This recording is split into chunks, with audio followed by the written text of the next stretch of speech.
Welcome, everybody, to another edition of the Winner's Circle Sports Betting Podcast. I'm Ross Benjamin. As always, I'm joined by my co-host, Las Vegas professional sports handicapper, Chip Chirimbes. It's Monday, December 7th. We got a couple of NFL games on tap today. We probably not going to discuss those because by time this airs, the games will already have been started. So what we're going to do is take a look back at yesterday, take a look back over the weekend. Chip, by the way, Chipper, how was your weekend? Not bad at all. We had best bet winners both Saturday and Sunday. Saturday, we had California, 9-point underdog that wins outright. Yesterday, a 4-point underdog that took a 41-0 lead. I mean, Ross, what could be better than getting outscored 28-3 in the second half and still winning by 10 points? I kind of love that. Yeah, they were up 38-7 at the half, actually, and they got outscored, 28-3. So, hey, you know what? It's 60 minutes of football. And let's not forget. I mean, I'm not making excuses for the Browns because you got to know how to put teams away, but they were playing awful soft defensively. They played not to give up the big play, for lack of a better phrase, and they were forcing Tennessee to move the ball down the field methodically and not get the quick strikes. So, in any event, a winner's a winner is a winner, right, Chip? Yeah, I had another team that got shut out in the second half as well. Houston, the Texans. I mean, they were certainly disappointing. And, Ross, we've talked about this. I bought that to 4. That safety cost me for sure, personally. I don't know about my clients, but I wasn't too happy about that because it turned a 6-1 day into you win a little bit and get past the juice. Because it's a tough pill to swallow. For those of you who did not watch the game, Houston was losing 26-20. Like Chipper said, I also had Houston. I had them at plus 3.5. Chipper had them at 4. Houston had second and goal on the 2-yard line with around a minute to play. And for whatever reason, we talked about this off air, I'll never understand why a quarterback goes into the shotgun on second and goal from the 2-yard line. And lo and behold, the snap was bad. He bobbled the snap after it came back. It rolled to him on the ground. He bobbled it. And why do I keep saying Indianapolis? Tennessee made good penetration, and somebody popped the ball loose again. And there goes our cover in that game, Chipper. Yeah. And it's a way of life in this business. I mean, I was lucky enough to get a backdoor win. Last week with Philadelphia, and then I lost with Utah on a backdoor, having a 20-point lead with 4.5 minutes to go in the game. So it happens. It's part of the industry, and there's just nothing we could do about it. No. I had 2 nice plays as well yesterday. I did have Cleveland like you. I also had the New York Giants. I had them plus 11. They won the game outright, Hey, so people got to stand up and take attention. This Joe Judge is one hell of a coach. Look, are the Giants a Super Bowl contender? Absolutely not. But somebody's got to win that division. And this is a team at one point that was 1-7. They're now 5-7. They've won 4 in a row. And Chipper, a couple of those losses prior to the winning streak, they could have very well won. I mean, they lost to Dallas by 3. They lost to Philly by 1. I think they lost at Chicago by 4, to Tampa Bay by 2 on that Monday night game. So, hey, kudos to them. You know what I mean? They're playing hard. The running game is really starting to come into fruition. And your guy that you love, Wayne Gallman, 130 yards rushing yesterday. Yeah.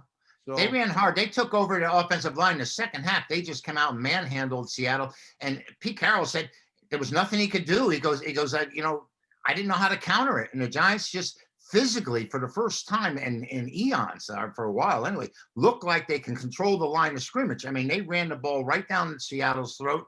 And if you look at the game stats when the game was over, they didn't have a whole bunch of offense. They got shut out in the first half, but in the second half, they were pretty dominating. Seattle was in over their head. Yeah. And Ross, I have a lifetime friend back here that bets the Giants every week. Bets the Giants every week. He doesn't care. It doesn't matter. This week he calls me. I can't bet them. I can't bet them. And you give them out and they win. And that was a great call. You got a couple of friends like that.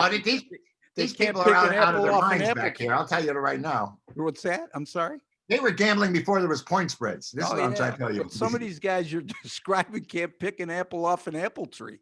Oh no, this guy doesn't care. He's just going to bet the Giants every week, Yeah, And well, God bless him. You know what I mean? Loyalty, but you know, it, some great entertaining people, very funny, and they're knowledgeable about sports. This is Yeah. just one thing, he's going to root for the Giants no matter what.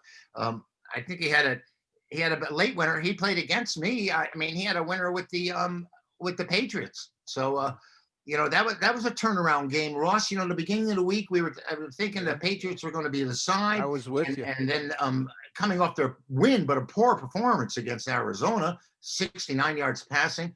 And then things turned during the week. I don't know what it was. I ended up on the wrong side, and I want to just kick myself in the head for not even having the Stondines, as we would say, to go with the Kansas City Chiefs. I mean, what can you do?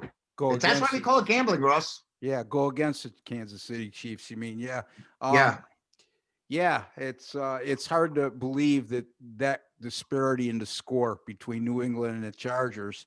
That's a Chargers team that, even though they have a terrible record, like I alluded to on Friday's show, I mean, 7 of their 8 losses had come by 1 possession or less, and the other loss was by 10 at Buffalo. And Russ, the way we think about things, how we have an unranked team favored over a ranked team will favor. Here we have a team that can't win, can't get out of their own way, favored over a team that's got a winning record, playing for in contention. So I think that was what lured me in to that game, and certainly I got suckered. I certainly had the wrong side without a doubt. Yeah, but let's keep in mind, okay, let's not get carried away. I mean, it's a big win for New England, but they only had 290 yards of offense. And Cam Newton, again, less than 100 yards passing. If I'm not mistaken, he only had 69 yards this week as well, passing. Wow. So somewhere in that area. The funny thing about that game, on Sunday morning, I did a show without you, Ross. I apologize for appearing without you. But that's okay. And one of the analysts put this game to a key. He said, number 1, Belichick is going to have the major advantage over Anthony Lynn. And number 2, Belichick knows how to defend rookie quarterbacks, and he's going to come up with a scheme. And before the game's over, Herbert's going to be talking to himself. Well, before the half was over, Herbert was talking to himself. You can tell he was walking around in a daze. I don't know if you were watching it. I was watching it. I'm saying, yeah, I lost interest after it was around 24-0. I said, I lost interest after 7-0 because all they did was punt returns, block kicks. I mean, that game was just silly. And the coaching difference was just as evident. I made a blatant error on Saturday. I made a cardinal sin where I trusted my eyes with BYU, and thinking about it, I'm thinking about it in hindsight, which we need to do. We need to evaluate our losses, right, and say, okay, would I make that same play today as I did tomorrow? A lot of times the answer is yes. This time, no, because I look back in hindsight, Coastal Carolina knew they were playing a game on Saturday all along. They got canceled on Thursday morning shortly thereafter. I mean, hours after that game got canceled against Liberty. They filled it in with BYU, who had been scheduled for a week off. So, and they were mentally and physically prepared, and it showed on the field, Chip.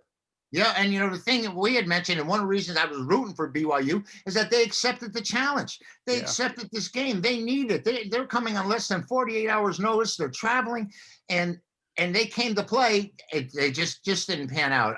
They had a lead at one point in time, but I was surprised actually the way Coastal Carolina was able to handle them defensively. And, I was surprised how they handled them on both interior lines, because I told you that I thought that was going to be a major advantage for BYU. They're bigger, they're stronger, they're more mature kids. Look, a lot of these kids at BYU, they go on those 2-year missions, Chip. They're playing when they're seniors. They're 23, 24 years old, Even older than that. Yeah, but give Coastal Carolina a lot of credit. They ran the ball effectively. They had them off balance all day, and they played tremendous defense. Very, very quick, athletic defensively. I'm not so sure if they played that game where BYU had a week of rest that the result would have been different. I think BYU probably would have been a little better, but give the kids credit from Coastal Carolina. They're getting it done. They're number 11 in the country right now. And the end of the game, I don't know if you saw it, that catch the kid from BYU made, and he got stopped at the 1 yard line. It was reminiscent of that Super Bowl when Tennessee played the St. Louis Rams at the time. Right. And that guy got stopped at the 1 yard line. Anyway, enough about that. I mean, anything in the NFL yesterday beyond what we just alluded to, Chip, that you wanted to go over with the folks? Well, aside from our boy Watson and miscommunication between the center to 2 yard line, I got a bitch about this Raheem Morris thinking because he's got a 2nd and 2 at the 11 or the 13 that he's got to milk the clock before he scores. He's down 5 in the Atlanta game I'm talking about against New Orleans, of course. They're not going to kick a field goal. They have to score a touchdown. He had 2 minutes to go. You know the scenario. And he runs 2 straight dives just trying to eat up the clock. Now he's got 4th and 6, 4th and 7 because his running plays have been stopped and is incomplete and the game's over. Never tried to put the ball in the end zone. Never tried to move the ball beyond the first down marker. And Atlanta falls short. So those are my 2 losses yesterday, and I'm not too happy about them. Yeah, well, if you stop and think about it, I guess that philosophy would be okay if you only needed a field goal. But you were down 5.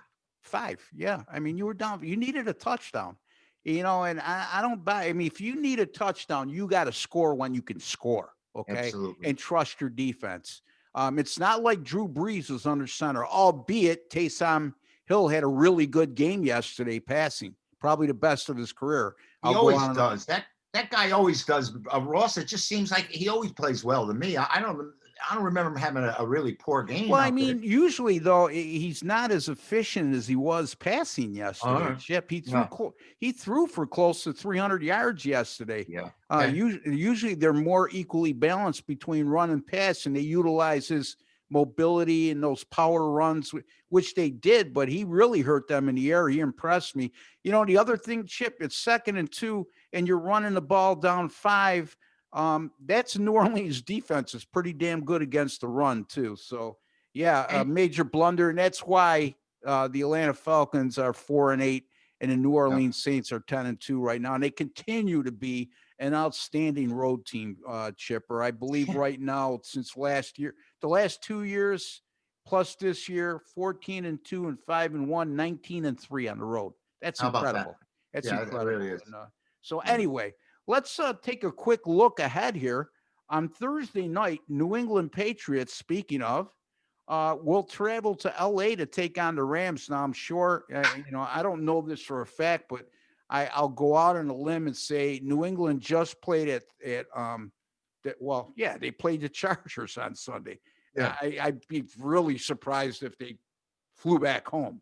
So they're in place. So not an ordinary week for travel for a team playing on a Thursday, right, Chip? I would imagine they're staying there, except the state of California might not allow them to breathe the air while they're there. So who knows what? I mean, a little different in Southern California than Northern California now, right, Chipper? Oh, what different attitudes. But regardless, they're going to play the game, and I'm so ticked off that I let the Rams slide against Arizona. That's another one that we were talked about and we did on the show, and everyone said the same thing. We're very leery about Arizona at home, very leery about Kyle Murray, very leery about the Cardinals, and I passed the game. Yeah. You know what? This is not an exact science we're dealing in. Now I'm sitting here thinking, am I supposed to take the Rams at home against the Pats, who just annihilated me 45-0 or whatever it was? It's a very tough call psychologically, Ross. I mean, we may have all the numbers in front of us, but to make the decision and pull the trigger on this game, I'm going to find it very difficult, even if I believe I have the winner. Well, keep in mind, we're taping on Monday. This game is on Thursday. So we'll discuss this again on our Wednesday show. By the way, folks, we'll be doing Monday, Wednesday, Thursday, and Friday this week instead of Monday, Tuesday, Thursday, and Friday because of some stuff going on in our personal life. So anyway, it's all good. We just had to reshuffle things around. The Rams are a 6.5-point favorite in that game. And I was just going to say, Chip, one thing I noticed over the last few years with the Rams, they're very resilient. Now, people forget last year, even though they didn't make the playoffs, they were a 9-7 team. The year before that, they made the Super Bowl. But where I'm going with this is they've been very tough off a loss. They very seldom have two bad games in a row. Can I let me interject. They're going into yesterday's game. They were 9-0-1 after a loss, and they had lost to San Francisco and so now they're 10-0-1 after a point spread loss, not even a straight up loss. This is like this manager, this coach, this guy that's running this team is doing a great job of getting this team ready to play every week, because when they get beat, the next week they're coming back. Yeah, they look like a totally different offense yesterday than they did the week before against San Francisco. I know San Francisco's defense statistically has been very good, but you know what? Kudos goes out to the Rams coaching staff there. Sean McVay doing a terrific job since he's taken over in Los Angeles. Another game to look at this coming week, the New York Giants. Again, since we were talking about them, and we were talking about the Arizona Cardinals. The game is in New York at the Meadowlands, New Jersey, I should say. And Arizona is a 2.5-point road favorite as we speak right now, Chipper. Any initial thoughts? My initial thoughts is that the Giants are the hot team. We're aware of that. And that Arizona's going in the other direction fast. I mean, the only game they won in their last 5, Ross, is that Hail Mary pass against your Bills. And otherwise, thanks for reminding me. Are they been? Oh, I love doing it. I know you do. That's okay. Yeah, I got the first place Giants. They may be like the New York Football Giants. Remember Howard Cosell used to say that all the time. Well, and defend Howard back in those days. He's thinking of the days when there was a New York Giants baseball team, right? How about that? Well, you used to have to call them the New York Football Giants. Like, I mean, when I had the yearbooks back from the 50s, and it has New York Football Giants on it because the New York Baseball Giants had the name first. And the NFL, I think. But anyway, initial thoughts on this game? I mean, again, we talked about this. We talked about this before, right, Chipper? The Giants have been a great road underdog in recent years, but they're not quite as effective at home. I think they're 6-20 in their last 20. It's something absurd like that. They just absolutely terrible at home, favored or an underdog. Even as an underdog, Ross, they haven't even come to the show. But, this might be a new regime. This judge really has these guys believing they can play. They've got that camaraderie and the energy together. And like Jarrell Pepper said yesterday, he goes, we knew we were going to win this game. None of us knew, but they were out there and they had that feeling. And when you believe that as a player, it's going to happen more often than not. And I think Arizona right now, they've got to be reeling. I mean, they had a big comeback yesterday. But still, I mean, is his shoulder, it was good ever since that hit in the Seattle game. You're right, Chipper. I noticed that ever since that one play where he got slammed to the ground on his throwing shoulder, he's been hesitant to run like he used to. That's the point. Yeah. And B, his passing hasn't been terrific of late. So, again, if this is an intriguing matchup, I mean, it's never that easy, right, Chip? Because here we are. We got a team that's lost 4 of their last 5, and as you alluded to, the only win was that Hail Mary against Buffalo, or they could very well be on a 5-game losing streak. And we got a team coming in with a 4-game win streak, and they're the home underdog. Russ, would you have been surprised if you had seen the Giants 2.5 as an opening number? No, not at all. Not at all. That's my concern. That's my thought, Yeah. And again, I think like a bookmaker. I always say that, Chipper. I'll wear that statement out time and time again. But this is a perfect example that, again, like I just said, where I was going with this, you got a team who's 1-4 the last 5, another team that's won 4 straight, the team that's won 4 straights at home against an ice cold team, yet they're the underdog. So, go figure. If Jones comes back, and from what I saw today I'm reading all the New York stories today, it doesn't seem likely. It really doesn't. They said he's working out, he's playing, but if Jones comes back, maybe the line will change dramatically closer to pick him. Because Colt McCoy hasn't set the world on fire. He's been, pedestrian. He's been adequate, but the Giants won. They scored 19 points against Cincinnati, and here they scored under 20 again. So it's their defense that's been the key. Yeah. But they held Seattle. If Jones comes back, that line may move. It might change. Is what I'm saying. I agree, Chip. And they held Seattle to less than 300 yards. That was extremely impressive because that team there can move the ball at will at times. And, the biggest thing that I was impressed with is how they did not allow Russell Wilson to escape the pocket and beat him with his legs. They were very disciplined on their ends, stayed in their lanes, and they did not allow him to get beyond, on the outside where he could really hurt you. Where let's see, he got outside on the one touchdown pass you might remember to the corner, but they sacked him 5 times. He was tackled 5 times behind the line of scrimmage, and with his agility and his mobility and his instinct of being able to get rid of the ball, that's quite a feat, I think, for the Giant defense. Oh, absolutely. Leonard Williams looked like an animal yesterday. And I mean that in a respectful manner. He was just he was a man possessed yesterday. What a nice pickup he was, the former #1 draft pick of Chip Chirimbes, New York Jets. Jets. How about this one, Chipper? The Kansas City Chiefs. They go to South Florida, Miami Gardens, to take on those Miami Dolphins, and the Chiefs are an 8.5-point road favorite. Wow. So what do we think about this one? Chiefs coming off that game yesterday against Denver. Pretty lackluster performance by the Chiefs standards. Yeah. Against a Denver team that it's been struggling. And Miami, another workmanlike win yesterday. Not impressive. Not overly impressive, I should say, but a win is a win. 19-7 over Cincinnati. What's your early take here? Big number. Yeah. My first thought. My second thought is, and now am I going to jump on this Dolphin team and get my teeth kicked in, or am I going to play against them again and have them win the game outright? Really tough call. I like to see what happens. That's a large number. They're telling you that's depending on what the total is, how high the total is. I think they're trying to tell you that Kansas City's offense and Mahomes can work on this Dolphin defense. What is the total on this? Do they 48? It's 48.5, which is very high for Miami. Yeah. So it's maybe the odds maker, the bookmakers, who I'm trying to think like, are believing that the Chiefs are going to come to play in this one. I would agree. If they're, if it was in the mid 40s, I would tend to think the other way. But we're talking about 48.5, close to 50. Okay, and Tua's coming off a career best game yesterday. Give him credit, Chip, where credit's due. He had like 290 against that vaulted Bengal defense. Is that what you're talking? But still, he had 290-yard passing, buddy. He's a pro. You got to give him a break. You know what I mean? So they're all pros.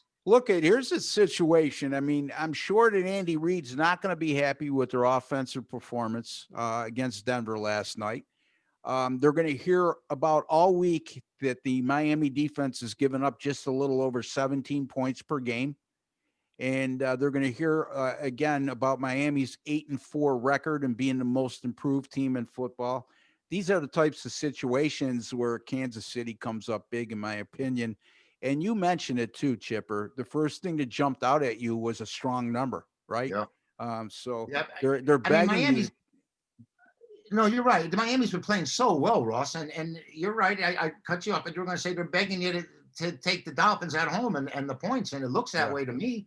I don't know if they're begging, because there's going to be Kansas City action no matter what, because of their people like the flash and they like the offense, and of course Mahomes, in my mind, he's the best player in football. I mean, undoubtedly. So I think there's going to be backing for the Chiefs as it is, and we may not be as fortunate trying to read the public on this game as we have been in some other games. And the idea that this number opened this high, and my first thought is that I'd lay it. Yeah, we got 2 teams that are playing tonight. Pittsburgh hosting Washington, and Buffalo traveling to San Francisco. They're going to be facing off next Sunday night in Buffalo. And right now, the early line is Pittsburgh -1.5. These are the type of games that Buffalo comes up big, and at home is an underdog against a team like Pittsburgh. But a lot to be said between now and then. Who knows what could happen tonight? What I mean? It's injury-wise. The great scenario would be if we're looking to take Buffalo next week, that they get beat by the Niners, and Pittsburgh runs roughshod over Washington. Yeah, Washington today. that would set it up for us. But Yeah. they still might be able to win, even if they win here and Pittsburgh loses. Because one thing I've always followed, Ross, and you'll know in basketball, but we call it the bang bang theory. When you got a team that's 11, 12, and 0, and all of a sudden they get beat, they sort of lose their mojo. And I look to play against them the next game, not to see them bounce back. So if the Steelers, lose tonight, they might drop 2 in a row. I don't know. Yeah, and again, a team Baltimore was playing on Tuesday night against Dallas, and by early indications, Lamar Jackson might play, even though me and you aren't thrilled with that, because it doesn't matter to us if Lamar Jackson plays or not. He does nothing for me.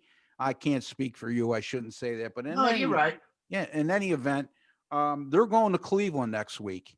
That sets up as a pretty good matchup in the AFC North. The Cleveland Browns now sitting with that 9-3 record. And they're going to be looking to put Baltimore behind them, because right now Baltimore's 6-5. They probably, in all probability, they're going to get by Dallas on Tuesday night. And if they do, they're 7-5, and Cleveland could basically shut them out of finishing in the top 2 in the AFC North after last year's successful run. But again, it's too early on that one to even take a look, right, Chip? Browns are 9-3, right? I mean, the Browns are 9-3. Yep. Yeah. So they're I hate to use the term, but they're a virtual lock for the playoffs. I guess I know they play the Giants before the season's over, and I mean, again, I said it will take 10 to make the playoffs in the AFC. Yeah. They're in pretty good shape. Yeah. If you look at the AFC, it's a lot more competitive in terms of what you need, how many games you need to win. I mean, right now, the NFC, we're looking at 2 teams that are 6-6 right now, tied for the last playoff spot, Minnesota and Arizona. Believe it or not, the Cardinals lost 4 of their last 5, as bad as Minnesota was playing early on. And then they laid an egg at home against Dallas. They beat a couple soft cream puffs the last couple weeks. They're still in the race. And then you got San Francisco. If they knock off Buffalo tonight, there's a 3-way tie for that 7th seed in the AFC. Next week, let's look at some early games in college football. Utah and Colorado, real interesting. All of a sudden, the Colorado Buffs with a perfect 4-0 or 5-0 record. I think it's 4-0. But they're hosting Utah, a team that Chip had last week. And right now, this game takes place on Friday night, by the way, Chip. Right. Colorado is a 1-point favorite in that contest. Well, just the matchup wants to make me throw up. I mean, I saw Arizona jump out to a 13-0 lead and have no chance against Colorado. Colorado was just physically daunting. They just came over and overpowered the Wildcats and took over that game. In the meantime, I'm watching Utah do everything they can not to cover a spread, having 3 drives of 80 yards, settling for field goals. Regardless, you can't cry over that. So this is a tough game for me to pull the trigger on. My instinct would say, as good as Colorado looked, as disappointing as Utah has been blowing these big leads, I should look toward the Utes.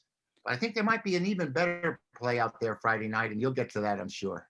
But right now, I think this is a tough one. I like this Colorado team. I really do. But why are they only 1.5? Well, that raises a red flag for me, right? They're undefeated. Yeah. They're playing a Utah team that, you just alluded to some of their almost blowing a game last week. They blew it against the point spread, got off to a tough start. And here they are, just a 1-point dog on the road. So Ross, they had a 21-0 lead over Washington and lost, and they had a 10-point lead in their first game of the season and lost. So now last night I'm seeing them with a 20-point, or Saturday night, seeing with a 20-point lead and 4 minutes to go, and they got no shot. They got no. Yeah. So I'm very leery. This line tells me that the odds makers are looking at Colorado as A, an overachieving team, and B, they're not impressed with who they beat so far, nor the manner in which they've won those games. So we'll see. Arizona State and Arizona, that's got to be the game you're talking about, right? No, it's not, but I like that one too. I mean, Arizona State's an 11-point favorite on the road against their arch enemy, Arizona, in-state rivalry. Arizona State, 11-point road favorite. Coming off a loss, am I right? Didn't they get beat to the UCLA this weekend? Yes, they did, as a matter of fact. Yeah, Arizona must be really, really putrid because Arizona State was favored in that game and they get beat outright. Now they come out, like I said, a double-digit favorite on the road, Ross. It smell a rat here. Something's just not right. It just Arizona must be that big. I know I imagined that Arizona State was going to be overrated because of the coaching, but which I'm not enamored with as it is. But this line tells me I'd lay it before I take it. Yeah, in Arizona, Kevin Sumlin, he's on his last leg there too. Not a He's good year terrible last everywhere. year. Yeah, I mean, he got fired at Texas A&M, where he had all the resources, whether it be recruiting, the facilities, a home field advantage of 100,000 plus, and he couldn't win there. And now he takes over Arizona, and so far, early returns say he's not a very good coach, head coach anyway. Might be one of those guys that's a heck of a lot better coordinator than a head coach. That's all I could say. There's a lot of them out there. Oh, absolutely. Hey, Chip, college basketball treating you awful good so far, treating me awful good so far as well. You coming off a 2-0 day yesterday? Yeah, yesterday I had Penn State. They went out, or excuse me, Seton Hall, and they won outright over Penn State. And I had Georgia Tech as a big underdog to Kentucky. They won outright. Wow. And I had told you it's going to take me a week or two to warm up to when I'm looking at the schedule, seeing the numbers. Yesterday, there were 3 games that popped out, and the first one was way too early, and I couldn't even post it. But really feeling good about the college basketball. I have nothing here on Monday. Tuesday, I definitely have a couple of plays. I've already looked at the schedule. So I know you and I think we used to love that college basketball game. Oh, yeah, it's a challenge. You know what I mean? And that's it. I'll tell you, how good a pick that Georgia Tech pick was for you. That's a Georgia Tech team, by the way, folks, that opened the season with losses to Mercer and Georgia State. And my buddy goes out on a limb, takes him as a dog against a ranked team, even though I don't think they're going to be ranked very long, Kentucky, who is now 1-3 and wins the game. And then the Seton Hall team, who went into yesterday's game at 1-3 against a 4-0 Penn State team, Seton Hall on the road. They won the game, even though it was overtime. Hey, a win is a win. Chalk it up 2-0. You turned me on to the fact that the Pirates had played a really tough schedule. They have. Seton Hall had the only win was against Pitino's Iona club, which I don't expect them to do much his first year out. But I was happy with it. I was shaking it with it. I was, when you give a game, sometimes you just say, do I have the nerve to do this? It's like what I didn't do last night with the Denver Broncos. Yeah. And our Syracuse Orangemen travel to Rutgers tomorrow, take on nationally ranked Rutgers. I don't think a lot of people realize Rutgers was nationally ranked last year, would have made the tournament if not for COVID-19. And what do they call that place? The Rat Cellar or whatever they call it, Rutgers home court. But Syracuse down a couple players. Buddy Boeheim's not going to be available again tomorrow with COVID-19. The Orangemen are coming off a couple impressive wins. I say impressive because they were lopsided against Niagara and Ryder, but now they step up in class to take on Rutgers. Any early thoughts on that, Chip? I don't have a line available right now, but my thoughts are not in Niagara, but I probably could play for Ryder, so I would never have bet for that. I never would have bet on that. But these East Coast games, Rutgers, Syracuse, the rivalries are great. I'm really. I'm ticked off that there is no Big East anymore. I think we had a Villanova matchup against a Boston College to start the season. And these two used to meet year in, year out, 2 times a year. And now they haven't played in 12, 14 years. And as an East Coast person, I miss it. I do too. I do too, man. And Connecticut went back to the Big East, by the way, this year, which is great because and having grown up there, it would be nothing for us to go see a Rutgers basketball game. I mean, I'd travel up to see Yale play, that. So that part of it, I really miss. And these big conferences, Ross, if I can step aside, just taking over everything. We know if they're done in football. And we're starting to see some little kickback and fight back now. BYU becoming an independent, Coastal Carolina, part of a conference. But these littler schools now are trying to rise. I don't think Cincinnati could ever get to the level of Alabama or even Notre Dame. They got a heck of a coach, though, in Luke Fickell. I like that team. We both like that team. They're a very physical football team on both sides of the ball. Even though they're number 8 in the country, You can't tell me that's not a better team than Texas A&M. I And agree. again, Florida's a very good team offensively. They still have holes defensively. They're going to be playing Alabama in the SEC title game, Chipper, and I don't know how they're going to stop Alabama, to be quite frank. And that's going to be a pretty high total. I mean, if you would have told me Florida, Alabama a few years back, I'd say a total in the mid 40s with the two defenses. Oh, the defense, yeah. It's going to be late. I bet probably high 50s to low 60s. I was going to say 59.5. And Yeah, I'm not a totals guy, but that was my thought. Brilliant minds think alike. How about that? In any event, I'm 9-0 with my last 9 college basketball 10-star top plays, and going back 2 years now. So you hit your yesterday or your Saturday play? What was it?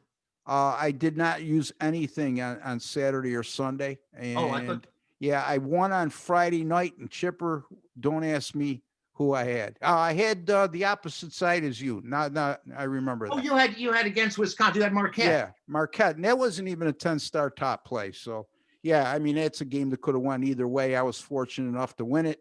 That battle. You won big. You won easy. That was a great call. Yeah. Anyway, I'm trying to be modest here, but you could get. It doesn't become you. You can get my picks at rbwins.com, folks. Daily, weekly, monthly, annual. I will guarantee my monthly and annual packages that if you're not making a profit at the end of those subscription plans, I will extend your package until you do. Chipper, tell the folks a little bit about your website now that's about 2 weeks old, and it looks awful sharp, by the way. Yeah, thank you very much. And everything I give is out there in a 3-game package or a 5-game package. You can buy a daily basis. You can buy an individual basis. And, Ross, I have my phone number plastered all over there so I can tailor to your needs. Maybe you're not an NBA player or you're not an NCAA player and you just want one specific sport. We can set that up for you too as well. I should have used that philosophy with my 2 ex-wives, tailored to their needs, but it did not work that way. That's chipwins.com, where he's the king of the A play, right, Chipper? Yeah, it's been working out pretty well for us. At the single strongest play each and every day. That's also up there for sale. And, Chip's red hot right now, folks. You take advantage. Chipwins.com. And again, my site, rbwins.com. Folks, you're watching on our YouTube channel here. Be kind enough to subscribe. It costs you absolutely nothing. And once you subscribe, all you need to do is hit that notification bell. And anytime me or Chipper release one of our sports betting videos on this channel, you'll be alerted immediately. Also, be kind enough to give us a like, because we're trying to give you our best effort here to try to make you a more informed sports bettor. And it doesn't take us much to be happy. Just hit the like button. We're old men. We like, we're easily pleased. Anyway, until Wednesday, for Chip Chirimbes and Ross Benjamin, good luck and God bless.